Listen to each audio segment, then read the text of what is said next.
Démantèlement d'un réseau de faux douaniers à Kinkole dans la commune d'Alansele à Kinshasa, un certain Mpia Djamba, douanier retraité, serait à la base de cette association de malfaiteurs.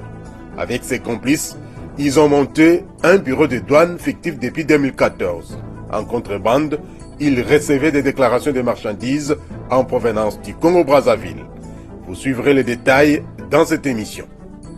Entre-temps, à Lubumbashi, dans le Haut-Katanga, le vice-gouverneur de cette province a lancé le processus de mise en place de la chaîne de la recette informatisée grâce au logiciel Isis Régie, pendant qu'à Kinshasa, le projet de loi des finances exercice 2021, adopté vendredi 16 octobre 2020, lors de la dernière réunion du Conseil des ministres, ce projet de budget pèse 6,8 milliards de dollars américains. Telle est donc l'économie de la grand-messe des finances publiques, fiscalité et développement qui vous présente Didi Mavambu.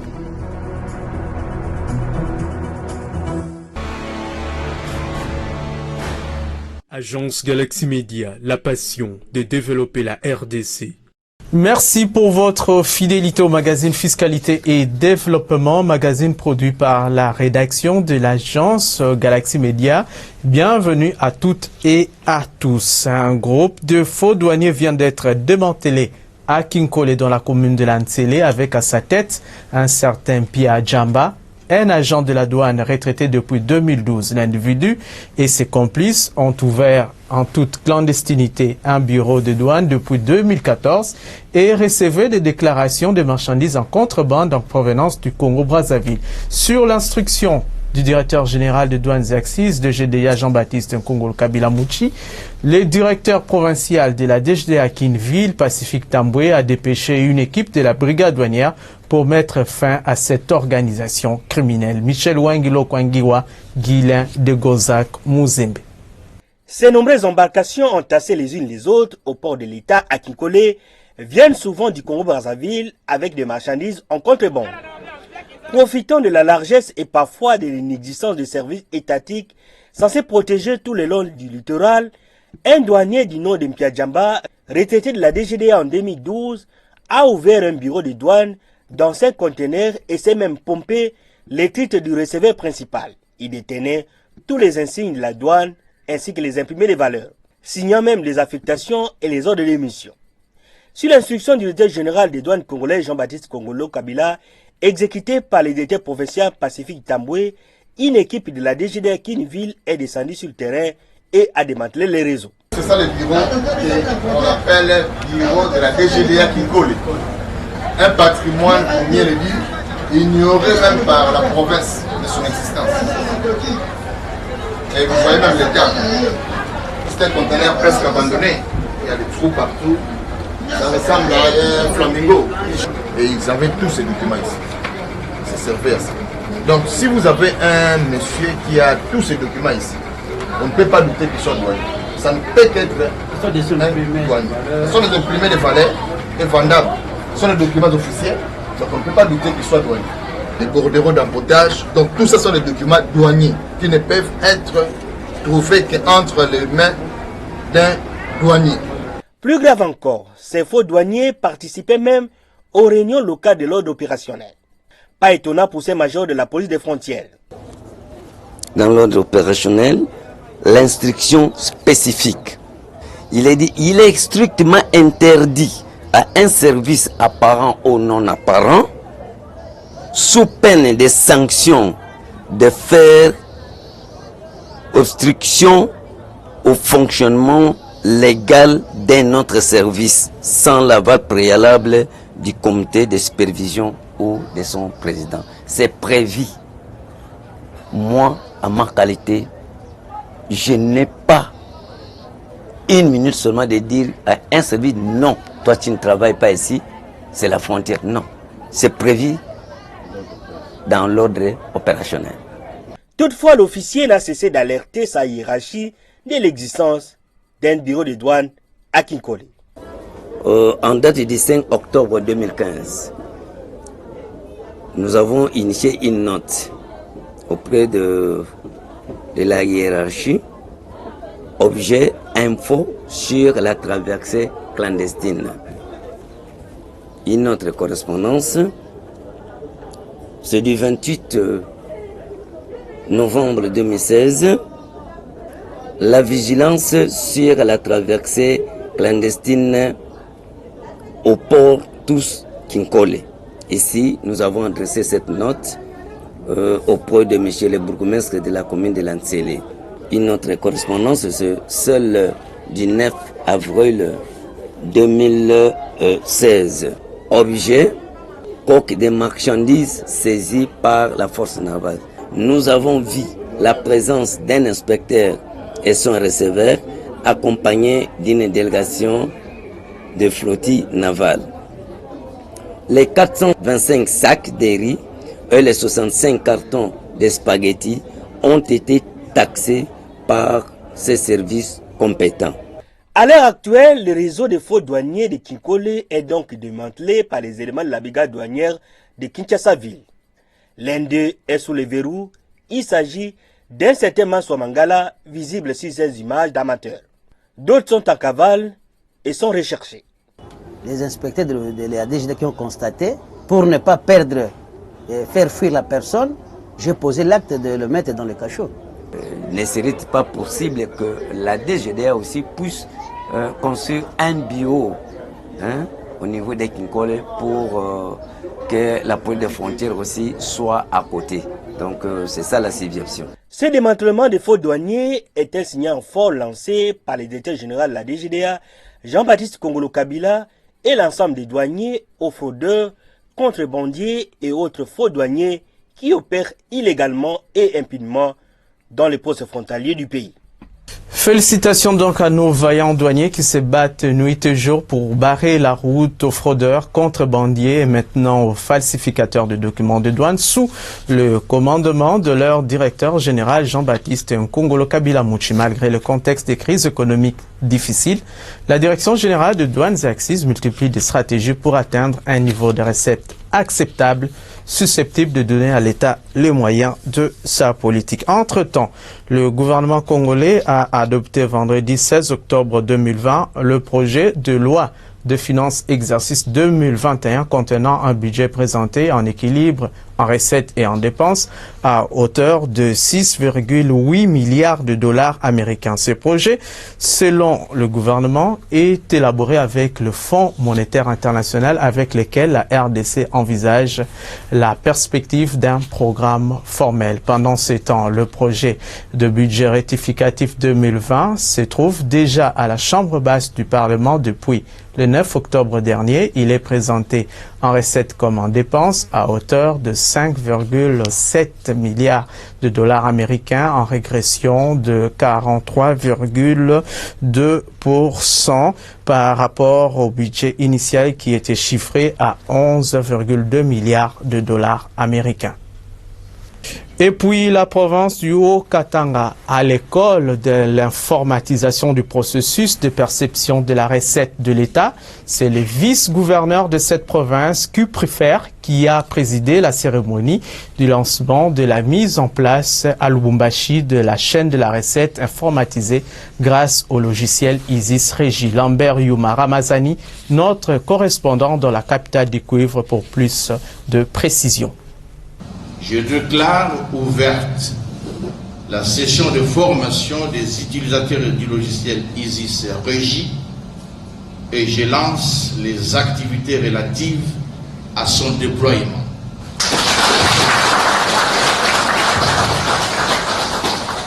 C'est par ces mots que le vice-gouverneur du Haut-Katanga procédait au lancement à Lubumbashi le lundi 12 octobre courant à l'hôtel Karaya de la formation des agents et cadres des banques et des régies financières impliqués au projet d'informatisation de la perception des recettes de l'État. Ce projet d'interfaçage des opérations de perception par les régies financières dont la DGI, la DGRAD et la DGDA devra entrer en vigueur le 1er janvier de l'année prochaine. Après Kinshasa, le comité technique de suivi et d'évaluation des réformes a pointé le Grand Katanga avant d'atteindre le reste des provinces de la RDC. Ce logiciel, ce programme Isis Régie a plusieurs avantages explicités ici par différents intervenants devant les participants, dont les directeurs provinciaux des régies financières. L'intérêt de ce logiciel dans la gestion des recettes publiques comporte plusieurs innovations, dont l'informatisation du mécanisme de traçabilité des recettes encaissées et reversées par les intervenants, la réduction du délai des dites recettes qui passe de 48 heures à 24 heures, la dématérialisation du relevé journalier d'encaissement. Il apporte au service du ministère des Finances des informations fiables et en temps réel sur la trésorerie de l'État. Cette application n'admet plus de doublons. Et cette application est renforcée par une identification, par un système d'identification biométrique. D'abord, la première phase, ça sera au 1er janvier de 2021. Nous avons les provinces qui sont affichées. On a Kinshasa, on a la province de Katanga, Olomami, Lualaba et Tanganyika. Nous avons Nord Kivu et le Congo central. Et la deuxième phase, ça sera au 1er juillet de la même année, de l'année prochaine. La DGDA a sûrement une longueur d'avance étant donné l'informatisation déjà opérationnelle par le logiciel sidonien sur presque l'ensemble de toutes les opérations de dédouanement. Pour la DGDA, il n'y aura pas assez de problèmes parce que nous avons déjà une grande couverture au bord de nos bureaux. C'est un système qui est assez important, qui présente beaucoup d'innovations et qui revêt un intérêt tout à fait particulier du fait qu'en temps réel, on peut suivre les opérations qui autrefois étaient manuelles, mais avec l'implication de ces nouveaux outils, on peut facilement connaître la situation, les encaissements et les reversements en temps réel. La DGRAD se dit prête, elle, à accueillir cette nouvelle formation et espère aussi exploiter un logiciel en interne. La DGRAD, pour ne parler particulièrement de celle-là, qui jusque-là n'avait pas un logiciel d'enregistrement des données des recettes au niveau national, nous croyons que c'est important qu'aujourd'hui tout soit facilité et que ça soit complété par les logiciels propres à la DGRAD qui est aussi déjà au point et qui va se compléter avec ISIS Régie. Donc nous sommes très contents de voir que notre tâche soit facilitée et que la traçabilité des recettes soit rendue plus claire que bien avant. Le lendemain, soit le mardi 13 octobre 2020, la formation proprement dite a débuté en la salle Aroupé. Elle s'étendra sur une longue période et concerne les agents des banques ainsi que ceux des différentes régies financières de la province. Rappelons que ISIS Régie vise in fine l'accroissement des capacités mobilisatrices des recettes publiques et cela devrait sûrement se ressentir au volume du prochain budget de l'État. Retour à Kinshasa, le gouvernement de la République a pris une position ferme lors de la 50e réunion du Conseil de ministres présidé par le chef de l'État, Félix-Antoine Tshisekedi Tshilombo, en réaction au rapport partagé par le ministre des Finances ayant dans ses attributions le secteur des assurances. C'est dans ce cadre que le ministre de l'Environnement, Claude Nyamugabo, a reçu en audience vendredi 16 octobre 2020 le directeur général d'intérim de l'autorité de régulation et de contrôle des assurances ARCA, Alain Kaninda Ngalula. De quoi a-t-il été question au cours de cette audience? La réponse dans ce reportage de Ruben Mayoni Tiakiyunga sur les images de Céline Bumba Angelani Lagrasse. Vulgarisation de la loi numéro 15/005 du 17 mars 2015 portant code des assurances, lutte contre l'évasion des primes d'assurance. L'autorité de régulation et de contrôle des assurances ARCA ne lésine pas sur les moyens à mettre en œuvre dans la vulgarisation du code des assurances en République démocratique du Congo, la libéralisation étant effective. C'est de cela qu'il a été question avec le ministre de l'Environnement et du Développement durable, Maître Claude Nyamugabo, à qui Alain Kaninda a remis un kit contenant le code des assurances, la loi régissant les secteurs des assurances en RDC et le décret portant création, organisation et fonctionnement de l'ARCA. Une façon pour l'autorité de régulation et de contrôle des assurances de toucher les opérateurs économiques œuvrant dans le secteur de l'environnement pour booster le développement du pays dans ce secteur. Nous avions voulu parler avec son Excellence sur la lutte contre l'évasion des primes d'assurance qui fait en fait l'une des résolutions qui ont été prises à la 50e réunion du Conseil des ministres Et là, nous sommes dans un travail de mise en place stratégique avec différents ministères sectoriels clés pour mener ce travail de lutte contre l'évasion des primes. Nous allons mettre en place un dispositif très efficace parce que plusieurs opérateurs économiques gravitent autour du secteur de l'environnement. C'est un secteur qui est important et qui, de manière transversale, nous permettra de toucher la plupart des grands opérateurs économiques dans un premier temps. Et donc, à travers eux, il y aura une sensibilisation qui sera faite pour que ces opérateurs se conforment à la loi et qu'ils s'assurent en République démocratique du Congo. Et deuxièmement, le secteur de l'environnement est un secteur extrêmement important. Nous avons réfléchi également avec son Excellence pour pouvoir mettre en place des assurances nouvelles qui vont couvrir le secteur également environnemental. Informé et sensibilisé, le ministre Claude Nyamugabo est désormais engagé dans la vulgarisation des prescrits du Code des assurances pour un marché des assurances dynamique, inclusif, équitable et conforme aux standards internationaux. Tout le monde devra donc écrire l'histoire des assurances en RDC, un marché qui, dans les prochaines années, sera parmi les 5 plus grands d'Afrique. Signalons que cette visite fait suite à l'audience accordée par le ministre des Affaires foncières, Molendo Sakombi, au directeur général ad interim de l'ARCA 2 jours auparavant. Conformément à la volonté du chef de l'État, le gouvernement de la République se met en ordre de bataille pour soutenir l'ARCA dans la lutte contre l'évasion des primes d'assurance. Conformément à la volonté du législateur, la Direction générale de recettes administratives, judiciaires, domaniales et de participation DGRAD ordonnance et recouvre toutes les recettes non fiscales de l'État, particulièrement les recettes domaniales et des participations, qu'elles comprennent alors par ces types de recettes. Voici la réponse. Le décret numéro 0058 du 27 décembre 1995 portant création, organisation et fonctionnement de la DGRAD donne à cette régie financière les prérogatives d'encadrer et d'ordonnancer toutes les recettes administratives, judiciaires, domaniales et des participations qui émargent au budget général de l'État. Les recettes domaniales sont des ressources que l'État fixe dans le domaine public et privé, constituées de droits, taxes et redevances dues par les usagers des administrations et services publics de l'État, s'occupant principalement des matières relevant des domaines publics et privés de l'État, notamment l'environnement, la pêche, les hydrocarbures, les eaux et forêts, les affaires foncières, l'urbanisme, l'habitat et les mines. Il s'agit également des routes, des plaines d'avions, des immobiliers, des pâturages, des droits de navigation, etc. Parlant du domaine public, il s'agit de tous les biens par nature ou par leur destination qui ne sont pas susceptibles d'appropriation privée, c'est-à-dire détenus par l'État en qualité de pouvoir souverain et comprend les biens affectés au service public pour usage public.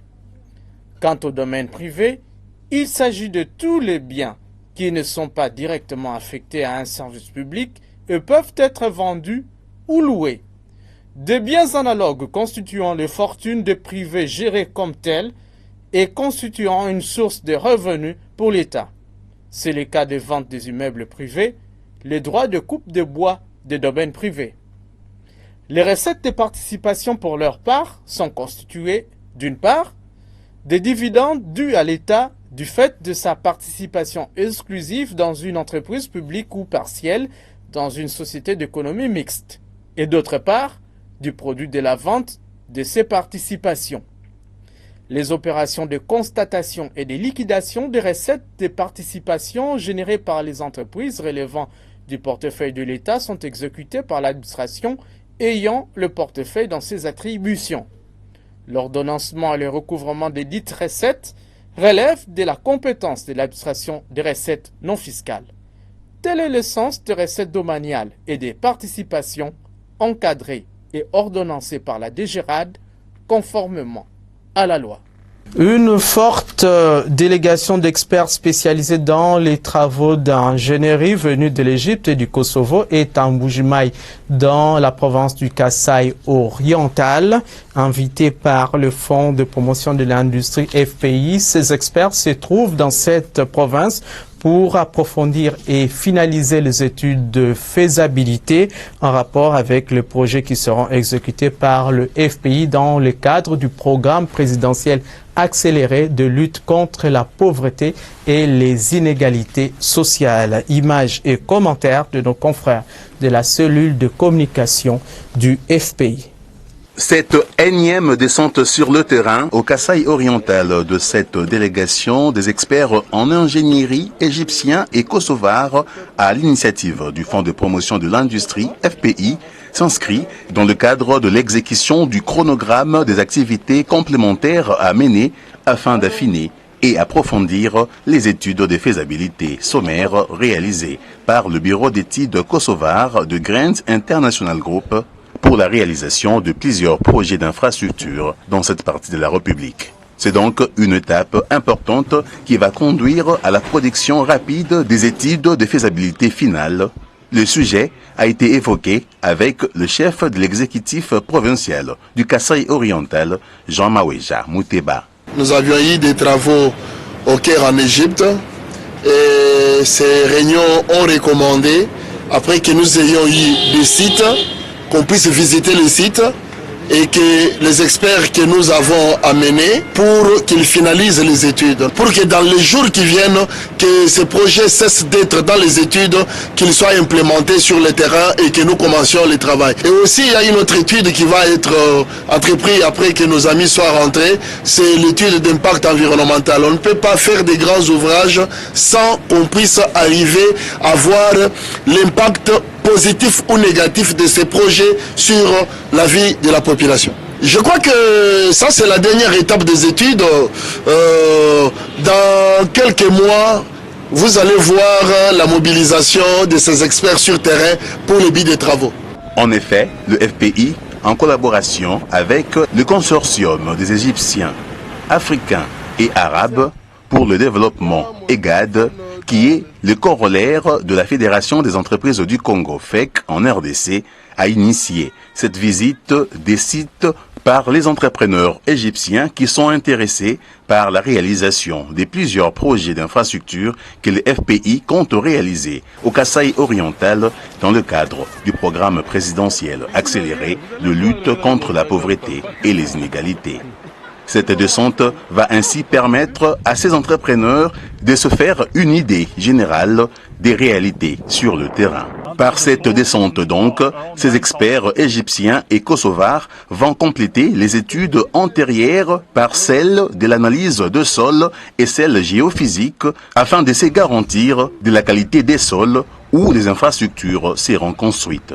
Il s'agit notamment des projets de construction de la centrale hydroélectrique de Tibassa et de l'usine de traitement d'eau de Mbujimaï, la construction du port de Ndomba, la réhabilitation de 3 axes routiers, dont celle reliant Mbujimaï à Kananga dans le Kasaï central, et enfin la construction de la centrale photovoltaïque de Chipuka. Les ingénieurs égyptiens et kosovars ont aussi visité quelques infrastructures existantes, notamment la sous-station électrique de Kabongo et la mini-centrale thermique de Lukelenge. Question d'anticiper sur l'organisation du réseau de distribution de l'électricité après la construction des nouvelles infrastructures. Toujours dans l'optique de l'anticipation, les ingénieurs égyptiens ont visité les différentes carrières des grès à proximité de la ville de Mbujimaï afin de se rassurer de la disponibilité des matériaux devant faciliter l'exécution prochaine des travaux. Si vous êtes industriel exerçant en République démocratique du Congo, rassurez-vous que vous êtes assujetti au paiement de la taxe de promotion de l'industrie locale, TPIL, pour les ventes de vos produits sur le marché local. Dans ce cas, collectez et reversez mensuellement la taxe de promotion de l'industrie locale au taux de 2% du prix du revient industriel. C'est contribuer à la pérennisation du cycle de financement des projets industriels en RD Congo. Tenez, la taxe de promotion de l'industrie locale est une parafiscalité préaffectée au financement des projets industriels. Ceci est un message du Fonds de promotion de l'industrie.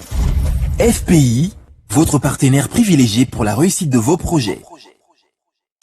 En marge de la journée mondiale du lavage de mains célébrée le 15 octobre de chaque année, le ministère de la Santé, par le biais de sa direction hygiène et salubrité publique, a organisé une cérémonie à l'hôpital de l'amitié sino-congolaise d'Njili. Objectif, rendre le lavage de mains habituel afin de prévenir des maladies telles que Ebola, le choléra ou la Covid-19 qui contribuent à la fragilisation des activités économiques au niveau des communautés. À cette occasion, l'entreprise Palmco a remis à titre de don un important lot de savon antiseptique et liquide dans le but d'accompagner le gouvernement congolais à travers le ministère de la Santé publique dans la campagne de lavage de mains qui demeure un geste simple mais qui sauve des vies humaines.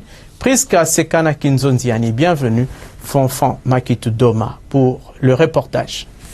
C'est ici, dans l'enceinte de l'hôpital de l'amitié sino-congolaise, dans la commune de Njili, que le ministère de la Santé publique, à travers sa direction hygiène et salubrité publique, a demandé aux leaders communautaires d'être les ambassadeurs du lavage correct et régulier de mains avec de l'eau propre et du savon hydroalcoolique dans nos différentes communautés. Et ce, pour lutter contre la Covid-19, l'Ebola et le choléra, en marge de la journée mondiale du lavage de mains célébrée chaque année depuis le 15 octobre 2008. Des maladies qui entraînent la fragilisation de l'économie locale et entament la productivité de la population. Une cérémonie haute en couleurs qui a réuni différents acteurs politico-administratifs et autres partenaires au développement de la RDC dans cet hôpital où le premier cas de coronavirus a été hospitalisé en RDC. Le lavage de mains avec de l'eau et du savon est une intervention de santé la plus rentable pour réduire à la fois l'incidence de la diarrhée et de la pneumonie chez les enfants de moins de 5 ans. Il est plus efficace lorsque il est en fait avec de l'eau et du savon, surtout lors des 5 moments clés qui sont après avoir été aux toilettes, après avoir enlevé les couches de l'enfant, avant de manger, avant de manipuler les aliments et avant de nourrir un enfant. Rendre les lavages de mains habituels afin de prévenir la mortalité des enfants de moins de 5 ans due à la diarrhée et des infections respiratoires aiguës, voilà les raisons qui ont motivé l'entreprise de droit congolais Palmco à octroyer un don de 200 cartons de savon antiseptique et 50 bidons de savon liquide fraise de 5 litres au profit de l'hôpital de l'amitié sino-congolaise en vue d'accompagner le gouvernement congolais à travers le ministère de la Santé publique dans la campagne de lavage de mains qui demeure un geste simple mais salvateur des vies humaines. Un échantillon de ces produits a été remis aux élèves de l'école non conventionnelle EPD Limfou de Njili présents à cette cérémonie. Le vice-gouverneur de la ville-province de Kinshasa, Néron Mbungu Mbungu, a appelé l'ensemble de la communauté à poser des gestes responsables car choisir les lavages de mains, c'est choisir la vie, tel que l'indique le thème de cette journée au niveau national. À titre de recommandation, j'exhorte les Quinoises et Quinois à continuer à observer les gestes barrières.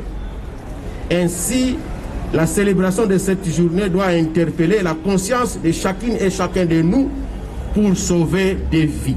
Selon le donné du secrétariat général du ministère de la Santé, les résultats des lavages de mains en RDC est certes faible, mais l'avènement de la Covid-19 dans notre pays a certainement contribué à l'amélioration de cette pratique. Mais les efforts doivent se poursuivre pour faire de cette pratique une réelle activité de routine car elle est moins coûteuse. Qu'à cela ne tienne, le secrétariat général du ministère de la Santé reconnaît que pour un lavage correct et régulier de mains, il faut de l'eau en permanence qui doit se trouver à proximité de communautés. Outre les savons solides et liquides, Palmco a aussi remis une enveloppe d'argent en guise de don pour la commémoration de cette journée internationale de lavage de mains. Et puis à Kinshasa, le constat fait samedi 17 octobre 2020 par Philo Cholebapeke Unkanye sur le principal marché de la capitale congolaise indique que les tendances de prix de quelques denrées alimentaires de grande consommation sont volatiles. Si les prix de certains produits de grande consommation connaissent une hausse, d'autres par contre sont restés stables sur les différents marchés de Kinshasa. Pour les poissons chinchard, en provenance de la Namibie et de la Mauritanie, les prix d'un carton de 20 plus 30 kg composé de 3 rames qui coûtait 134 500 francs congolais se vend actuellement à 136 500 francs congolais, soit 2000 francs congolais de plus. Nous sommes là au marché de la Liberté, dans la commune de Massina. Même tableau au marché central dans la commune de la Gombe, où le prix est passé de 134 800 francs congolais à 136 300 francs congolais. Au marché Sombazikida, dans la commune mère de Kinshasa, on peut l'avoir à 136 200 francs congolais, soit 1000 francs congolais de plus d'une semaine à l'autre. Enfin, 135 200 francs congolais, c'est le prix des cartons de poissons chinchard, 20 plus 30 kg, au marché Gambila, dans la commune de Kassavubu. Hausse également du prix du maïs graine sur les marchés de Kinshasa. Les prix d'un sac en provenance des Kwilu et du Congo central qui s'est négocié à 90 000 francs congolais se vend actuellement à 100 000 francs congolais, soit 10 000 francs congolais se sont ajoutés d'une semaine à l'autre au marché de la Liberté. 105 000 francs congolais au marché central. 115 000 francs congolais au marché Sombazikida et enfin au marché Gambela, il coûte 110 000 francs congolais. Cette hausse des prix du maïs graine est consécutive aux pluies diluviennes qui s'abattent ces derniers temps dans cette partie du pays.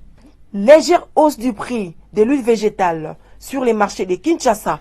Un bidon de 5 litres de marque Oki qui était à 15 000 francs congolais se vend actuellement à 15 300 francs congolais, soit une hausse de 300 francs congolais au marché de la Liberté. Stabilité par contre au marché central, là où ce même produit n'a pas changé les prix, à 15 500 francs congolais, 15 400 francs congolais au marché Sombazikida dans la commune mère de Kinshasa et enfin au marché Gambela, on peut l'avoir à 15 600 francs congolais. Stabilité du prix du sucre également, un sac de 50 kg s'est vendu à 90 300 francs congolais au marché de la Liberté, 90 500 francs congolais au marché central, 91 000 francs congolais au marché Sombazikida et 91 200 francs congolais au marché Gambela. Légère hausse du prix des haricots sur les marchés de Kinshasa. Un bol appelé Ebundeli qui se vendait à 2200 francs congolais se vend présentement à 2500 francs congolais au marché de la Liberté. Au marché central, ce même bol est passé de 2300 francs congolais à 2600 francs congolais, soit 300 francs congolais de plus. 2300 francs congolais au marché Sombazikida et enfin 2800 francs congolais au marché Gambela dans la commune de Kassavubu. Cette légère hausse des prix des haricots est due à la période sémie de cette denrée. Telle est donc la température des prix collectés au 17 octobre 2020 sur les différents marchés de Kinshasa. Sur le marché de change, le taux officiel de la Banque centrale du Congo a indiqué au vendredi 16 octobre 2020 un dollar américain à 1963,81 francs congolais, 1 euro à 2300,51 francs congolais, un franc CFA à 3,50 francs congolais et un round, la monnaie sud-africaine, à 111,53 francs congolais. Au samedi 17 octobre 2020, dans la majorité des communes de Kinshasa, les billets verts s'échangeaient entre 1990 et 2000 francs congolais et 2020 francs congolais au centre-ville de la capitale congolaise, précisément sur l'avenue Tomba-Lubai, tandis que dans plusieurs supermarchés de Kinshasa, le dollar s'est négocié à 2020 francs congolais. À Iziro, dans la province du Haut-Touélé, un dollar a valu 1950 francs congolais, mêmement à Kolwezi, dans le Lualaba. À Kalemi, nous sommes là dans le Tanganyika. Les billets verts s'est négocié à 1960 francs congolais et 1990 francs congolais. C'est le taux observé à Masimanimba dans le Kwilu. 2000 francs congolais le dollar à Lubumbashi dans le Haut-Katanga et à Mbandaka dans la province de l'Équateur. Sachez que le pic du taux de change à l'intérieur du pays a été observé le week-end à Isangi dans la province de la Chopo où un dollar américain s'est changé à 2020 francs congolais à cause de la rareté de la devise américaine depuis une semaine dans cette contrée de la République. On prend à présent les nouvelles de cours des principales matières premières sur le marché international au deuxième fixing du samedi 17 octobre 2020. Ruben Mayoni Ntiakiyunga pour plus de détails. Les cours des principales matières premières sur le marché international sont au rouge en majorité. Le prix du baril du pétrole a chuté de 0,44% pour se situer cette semaine à 42,81 $ américains à Londres. Baisse également de 0,34% du prix du brut léger américain West Texas Intermediate à New York, le baril revenant à 40,72 $ américains. Selon le site leprixdubaril.com, les cours du pétrole ont reculé vendredi 16 octobre sous le poids des doutes sur la demande et dans l'attente de la prochaine réunion des ministres de l'OPEP+, prévue lundi 19 octobre, alors que le rythme de la pandémie de Covid-19 s'accélère. Côté produits miniers, les clignotants sont au rouge également. La tonne métrique du cuivre est en baisse de 0,24%, se vendant à 6 683,35 $ américains. Le prix de la tonne du cobalt est en baisse de 1,43% à 33 000 points, baisse également du prix de l'once d'or de 0,29% cette semaine, la tonne se vendant à 1 900 $ américains. Concernant les produits agricoles, les prix sont volatiles. La tonne du maïs a coûté 402 $ américains en hausse de 1,39%, baisse par contre du prix de la tonne du riz de 0,44% à 12,38 $ américains et forte hausse pour la tonne du blé de 4,78% qui s'est négociée à 625 $ américains. Le prix de la tonne du café de son côté est en baisse de 2,14% à 107 $ américains, baisse également de 1,25% pour la tonne du cacao qui a valu 2361 $ américains et enfin le coton de son côté a gagné 1,44% de sa valeur, la tonne se négociant à 70 $ américains. La quadrature du cercle que représente le problème sécuritaire dans l'Est de la RDC mérite bien de décisions courageuses susceptibles de rétablir une paix durable, surtout que les conflits sanglants qui perdurent dans l'Est de la RDC sont motivés essentiellement par des intérêts économiques et égoïstes. Le réseau de journalistes d'investigation et de promotion citoyenne regroupés au sein de l'ONG d'Étoiles d'Araignée a un remède pour mettre un terme à ces tueries de l'Est de la RDC que son coordonnateur national Jérôme Sekana Penepapa a proposé dernièrement lors du forum sur la performance de la gouvernance. On l'écoute au micro de votre magazine.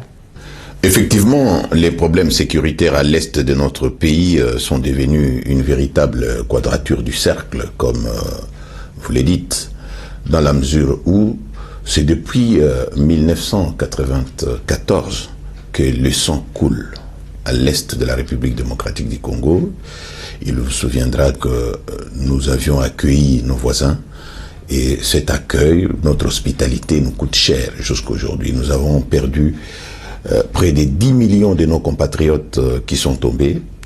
C'est tout un fleuve du sang qui a coulé et qui continue à couler. Il est temps qu'on puisse arrêter cette hémorragie dans la mesure où on est chez nous et que nous avons le droit de réfléchir à haute voix pour trouver des solutions idoines. Ce qui est vrai que Toile d'Araignée propose aujourd'hui des solutions un peu innovantes. C'est pour cette raison qu'il y a des réactions à gauche, à droite, et nous tenons sincèrement à remercier tous ceux qui nous ont contactés après nous avoir suivis dans fiscalité et développement, mais également dans Barcelona politique et même des conférences que nous avons animées ici et là dans le cadre de cette campagne. Nous ne sommes pas des décideurs. Nous proposons au gouvernement, il appartient au gouvernement de prendre ou de laisser ce que nous formulons comme proposition. Mais en tant que patriotes, personne ne peut nous empêcher de faire des propositions pour une paix durable dans notre pays. Le rideau de fer que nous suggérons à notre gouvernement de déployer, c'est pour concrétiser la suspension pendant 3 ans de l'exploitation artisanale des substances minérales dites précieuses, et nous les avons énumérées. Vous avez l'or, vous avez le coltan, vous avez la cassitérite, et à cette liste nous avons ajouté le cacao, le café et le bois. Pourquoi? Parce que quand vous regardez la cartographie des atrocités, des guerres à l'est de la République démocratique du Congo, eh bien, vous avez des îlots, les 144 groupes armés sont autour des mines, sont autour des plantations de cacao, sont autour des plantations de café, ce qui nous fait dire que les soubassements de cette agression, de ces deux ordres, de ces tueries que nous vivons à l'est de notre pays, est un soubassement purement économique. Donc c'est une stratégie mise sur pied par nos voisins, mais également les multinationales qui sont à la recherche, bien sûr, de matières premières comme le coltan, parce qu'il faut le reconnaître, à l'est de la République démocratique du Congo, c'est le réservoir mondial du coltan. Il y a des villages où, quand il pleut, vous ramassez du sable et vous mettez ça dans une assiette, vous avez du coltan là-dedans. Et c'est un don de Dieu. Personne n'avait demandé à Dieu de nous doter de ces substances minérales dites précieuses. Nous voulons que cette suspension puisse avoir lieu et qu'on déploie les longs de la frontière avec nos voisins. J'ai cité l'Ouganda, le Rwanda, le Burundi, mais également la Tanzanie. Un rideau de fer, cela veut dire on va déployer les radars. Il y en a en République démocratique du Congo. Notre armée est la 9e armée en termes de puissance de feu en Afrique. Il ne faut pas minimiser cette armée. Il est question de déployer les troupes là-bas afin d'empêcher que les avions, les aéronefs ne puissent survoler cette partie de la République démocratique du Congo et surtout atterrir ou décoller des zones minières avec des cargaisons de ces minéraux sans être contrôlés exclusivement. Et lorsqu'on attrape un aéronef avec ces minéraux, on saisit et l'appareil et les minéraux au bénéfice du trésor public. Si nous tenons à vulgariser ces propositions, c'est pour que nous, le peuple congolais, nous puissions nous approprier. Ce n'est pas facile. Le chef de l'État peut bien sûr prendre une ordonnance, le gouvernement peut décider de nous suivre dans ce que nous disons, mais il y aura des fortes pressions. Les multinationales là, ce que les gens ne savent pas, si nous demandons à ce qu'on puisse suspendre l'exploitation artisanale, eh bien c'est pour assécher les réseaux. Les fours qui sont installés à Kampala, à Kigali, à Bujumbura, ainsi de suite, n'auront plus de matières premières.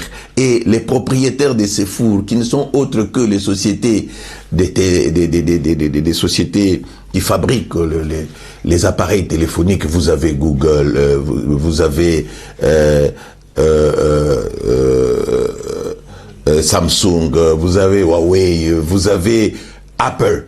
Toutes ces multinationales-là seront obligées de venir parce qu'ils sont passés par des fenêtres là-bas, ils volent par des fenêtres. Toutes ces sociétés seront obligées de venir s'installer ici et pourquoi pas d'installer les usines de transformation ici. On a vu comment le Rwanda est devenu parmi les grands producteurs de coltan alors que le sous-sol rwandais ne regorge pas des quantités énormes de ces coltans-là. Alors, les Rwandais commencent à fabriquer des ordinateurs. Les Rwandais commencent à fabriquer des téléphones portables. Mais si nous mettons également à fabriquer, nous allons alimenter, approvisionner le monde entier. Nous avons proposé au gouvernement, lorsqu'on prend cette mesure, qu'on oriente cette main-d'œuvre-là dans l'agriculture. Et comme le chef de l'État a dit, qu'il y a déjà des partenaires multilatéraux comme la Banque mondiale qui ont proposé déjà de mettre la main à la peau 50 millions pour l'encadrement de ceux-là qui déposent les armes, eh bien d'autres partenaires peuvent venir, on peut les orienter dans l'agriculture.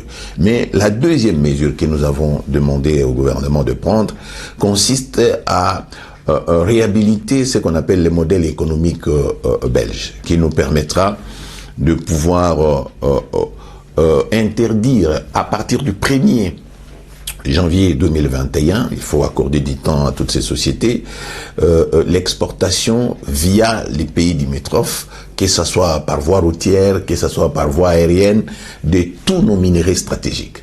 Et nous ne disons pas qu'on ferme les frontières, les autres produits marchands peuvent passer, mais les coltans, la cassitérite, le cuivre, le cobalt, ainsi que le bois, et même les cafés, les cacao, et même si nos compatriotes qui se trouvent à l'Est, ça doit passer obligatoirement par Matadi.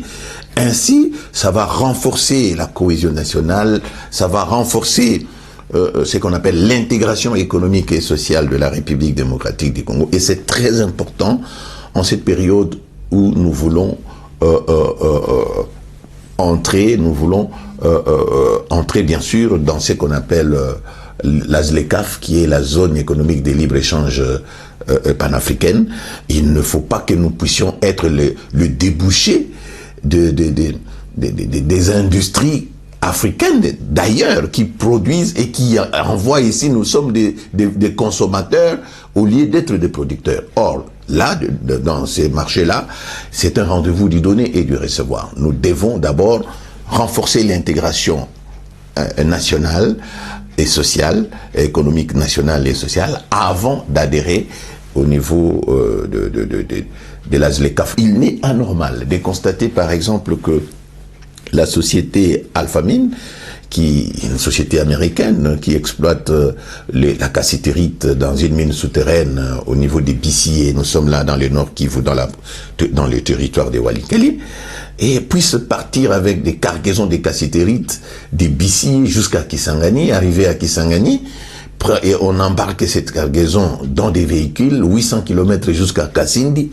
au lieu de les embarquer à bord de bateaux. Les bateaux sont là, et que ça puisse respecter bien sûr ce que nous avions appelé l'ordre économique, donc l'ordre économique colonial.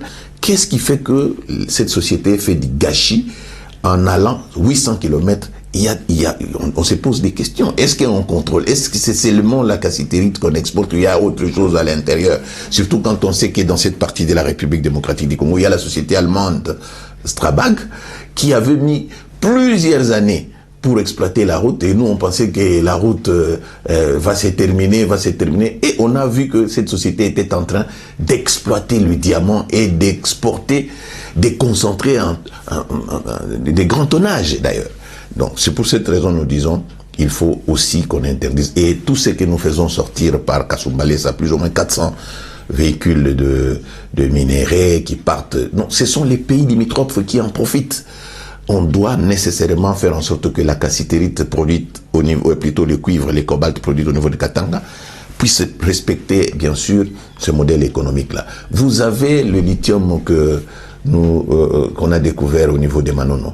Déjà en face de l'autre côté du lac Tanganyika, les Tanzaniens sont en train de construire un port en eau profonde. C'est dans l'intention de prendre cette charge-là. Donc tout ce qui va produire. Mais comme il y a encore quelques années avant la production, nous devons nous organiser pour construire un chemin de fer qui partira des Manono jusqu'à Bukama, même s'il y a encore la voie fluviale qui est praticable, mais c'est pour nous permettre d'évacuer cette cargaison-là, parce que le monde va courir là-bas, 1 milliard de tonnes de réserves de lithium, c'est très important. Vous savez, les cobaltes ainsi que le lithium entrent dans la production des batteries électriques et qui contribuent valablement dans ce qu'on appelle la transition énergétique. Donc, une fois de plus, la République démocratique du Congo sera au cœur d'une grande mutation économique au monde, comme ce fut le cas avec les caoutchoucs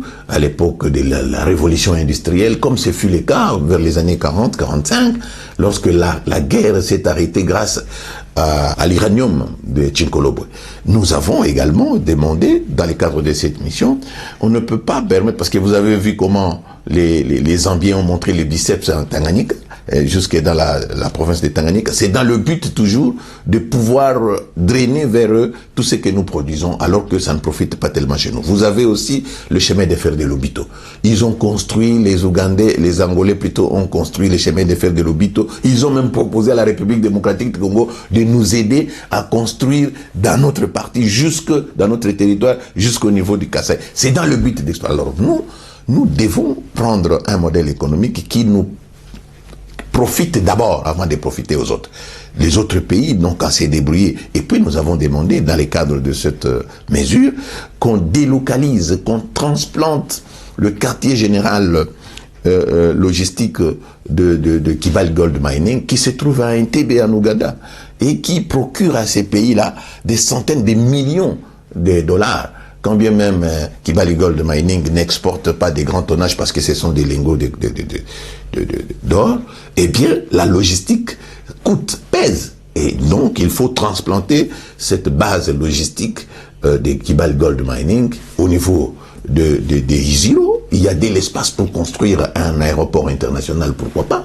S'ils veulent que les avions décollent de l'étranger vers Isiro, eh bien, il y aura tous les services là-bas. Ça serait une bonne chose pour que ça profite à la République démocratique du Congo. La grand-messe des finances publiques, questions économiques et dossiers de développement est ainsi dite. Merci de nous avoir suivis à partir du quartier des Bonhommes dans la commune de Matete. Nous sommes là à Kinshasa, capitale de la République démocratique du Congo. Les programmes continuent sur cette chaîne.